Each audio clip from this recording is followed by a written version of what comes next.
So in this segment, we're going to be talking about Ben Habib, talking absolute nonsense about Brexit once again, saying we've done nothing to take advantage of Brexit. When pressed on the issue, as always, they have no answers. And he starts off strong with some of the criticisms he gives to the Conservative Party. So some props for that, I guess. But as always, when these guys give their version of the truth, there is a nugget of truth in there, and then the rest is lies, like 90% lies. A lie sandwich, you could call it. But anyways, let's have a look. Two fundamental things going on here. First of all, we have an economy that is too highly taxed, too highly regulated, and we have a fundamentally broken labour market. And they're linked, of course. So when he talks about overly taxed, I kind of agree with that. Overly regulated, no. And a broken labour market, I agree. So 2 out of 3, not bad for Ben Habib. Simply doesn't pay to work in the United Kingdom anymore. Yep. Wages have been under pressure for the last 13 years. Inflation, and I have some sympathy with the 35% figure that the junior doctors came up with, because actually in real terms, they probably have suffered a 35% reduction in wages. So what we've got... So, you know, it's actually not a bad start. Do you know what I mean? Like, not a bad start, and, you know, he's you know, a lot of sympathy for the junior doctors, because, you know, that 35% figure is pretty accurate as to what they have lost, I think, since the financial crash or since the Tories took over. So a very strong start from Ben Habib here, but it goes wrong when he offers solutions, and that's the Brexiteers' main problem, is when they offer solutions, because they are not rooted in reality. Got is an economy that is unable to sustain higher wages because it's not growing, and it can't grow because taxes are too high and we're over-regulated. But it can't grow because of Brexit predominantly, and the Tories. The Tories don't know how to grow the economy. We've been over this before.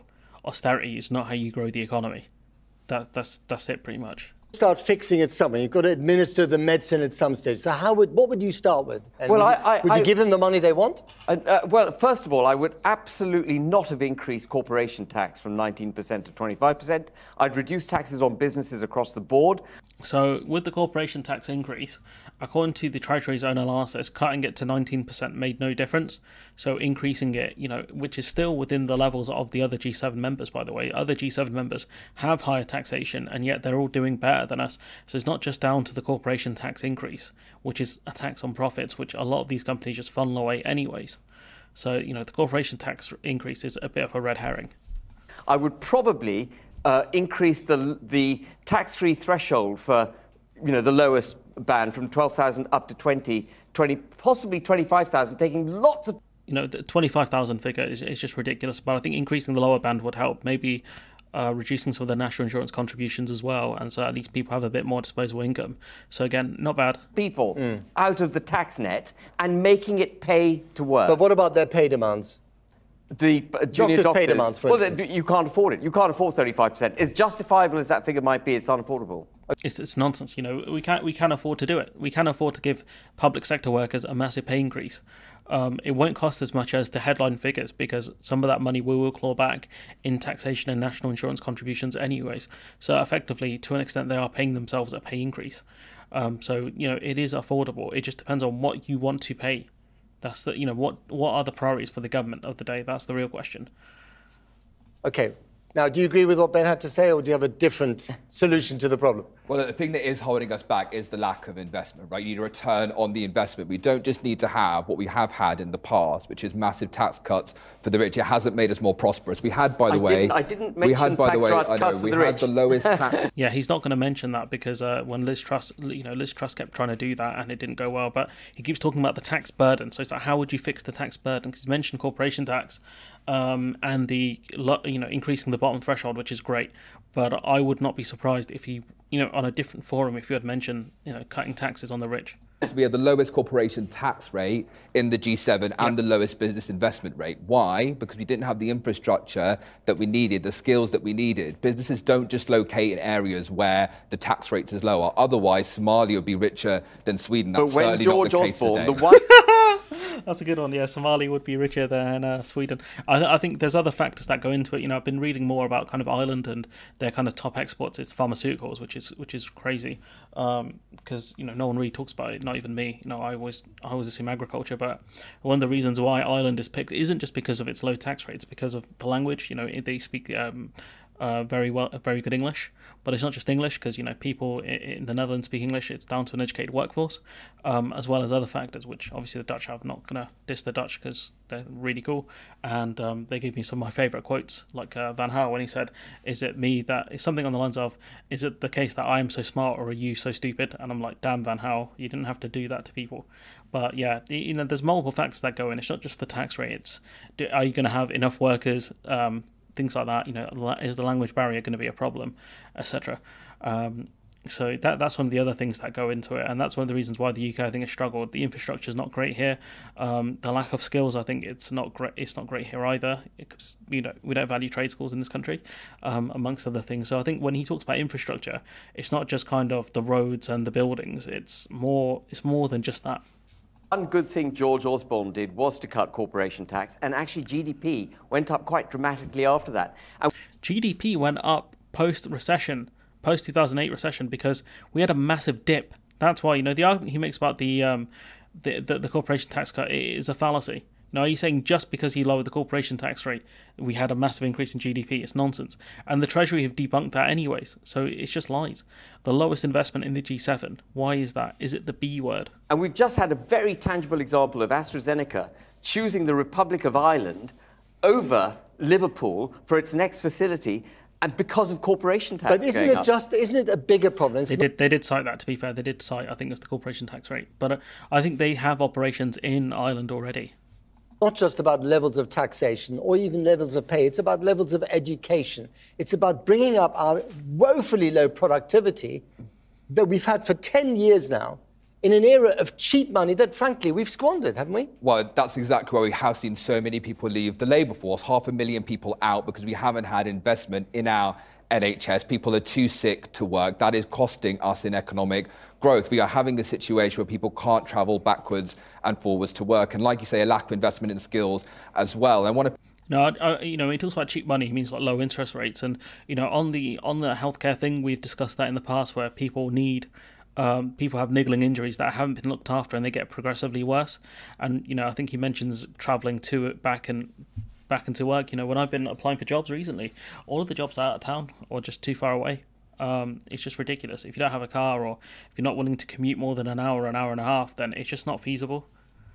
Pick up, by the way, on the corporation tax point, indeed what's happened over the past decade. We did have a corporation tax cut. We've had stagnation for a decade. Our wages are lower than they were a decade ago. We need investment to get growth up. But you get investment if you give people the incentive to invest. I mean, I run a business which has a foothold in Poland and the UK. Corporation tax here, 25%. Poland 19%, Poland growing, UK stagnant. You can imagine. It's not just down to the corporation tax rate though, because otherwise every EU member or every country would just lower their corporation tax rate. You'd have a race to the bottom. It's simply not the case that Poland. The reason Poland is doing well is partially because of the EU, partially down to remittance payments as well, and just Poland is on the up. It doesn't have a lot of the problems other developing countries are having. They can export, tariff-free, barrier-free to other EU member states, and they can import, much cheaper as well. So they can kind of figure out what they need to do as a country to kind of get their economy going, and the other stuff that they don't necessarily are not good at or don't see as viable, they can, export. They can leave that to the other countries to deal with. Poland's done quite well, I think, because there are massive amounts of EU structural funds as well going into Poland, which genuinely helps them. Billions of pounds going in to help boost the Polish economy. And so, Poland's made. I don't know the history of Poland in terms of post kind of EU membership, but it's done quite well. It had a stable footing until the current lunatics are taken over. But it's not as simple as corporation tax rate low, therefore good. Because like the other gentleman pointed out here, Somalia would be doing better than Sweden if that was the case. So it doesn't make sense, the arguments he makes here. Imagine where I'm thinking of investing. I'm not going to let you off the hook quite so easily for Brexit, because you were one of the many people. I would. The framing there kind of looks like kind of lefty liberal Channel 4 there, so I wouldn't do that. I wouldn't frame it like that. We said this is the vision for our country, right? Absolutely. We need, deregulation. We're going to become, the Singapore on Thames and all that. We're not Singapore on Thames, are we? We haven't. There's tons of red tape. Singing Paul on Thames. Haven't ejected a single EU law that is on our statute book. But is it about that? Because the retained EU law bill has basically been thrown out of the window. But that's not what's going down to trade. That kind of has been thrown out, and I think it's been brought back. So I'm not sure what the hell's going on with it. Hey, does it? No, but the fact that there's so much extra red tape. Well, I mean, we've got actually the worst of all worlds, Matt.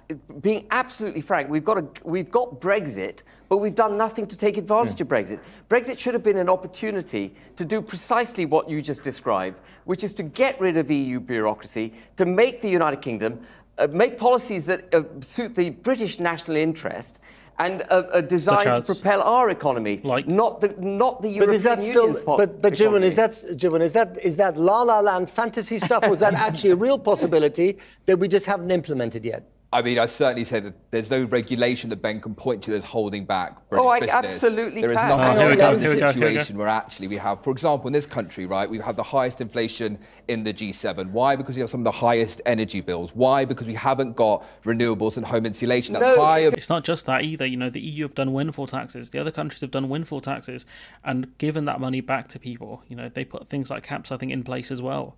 And they have the ability, the EU has the ability of the EU's internal energy market. They can cap the price of energy. They can also, you know, bulk buy energy from other countries if they want to. You know, they can put in a ridiculous offer to other countries and say, look, we'll buy X amount of oil, X amount of gas, X amount of, you know, energy, whatever, from you, and we'll buy, you know, we'll buy a metric ton of it, and we will pay less because we're going to buy more. Economies to scale. That's what they can do.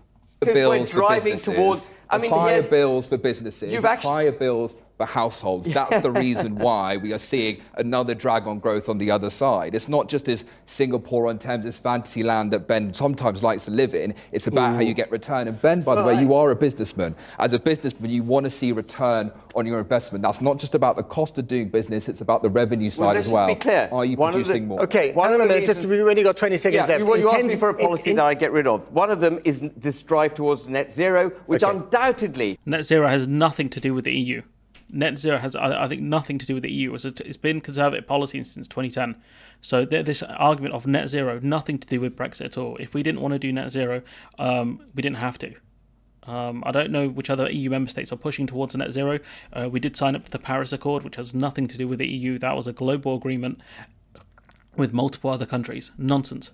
Is a fundamental contributor to the increase in our fuel price. Javoon, you have 10 seconds. Absolutely wrong. The way we get future prosperity is to get to net zero. It's the way we get our energy bills down today. It's the way we get wages growing in the economic future. You know, with net zero as well, if we can produce the vast majority of our energy here in the UK through renewables, which, you know, once you've got the wind turbines and the tidal and whatever, the nuclear power plants up, it's just a case of maintenance. You know, nuclear power plants, they do have to be decommissioned after a while and new ones built, which does cost a lot of money. But, you know, with wind turbines and the other stuff, it's just mostly maintenance after that, which is a lot cheaper than having to rely on other countries to export their energy to us, especially when there's a crisis. So I think, you know, the gentleman here, they didn't put his name card up, made some good points here. But Ben Habib, you know, we haven't taken advantage of Brexit. There's nothing to take advantage of. That's the problem. I think he cites net zero. What a load of baloney, honestly. Net zero is a good thing, and more importantly, nothing to do with the EU. So Ben Habib, swing and a miss, and he's going to feature in another video of the Brexit lunatics are back. So anyways, I'm going to leave it there. Let me know what you think in the comments below. Like, comment, share, subscribe, support the channel on Patreon if you can, and hopefully I'll see you in the next one.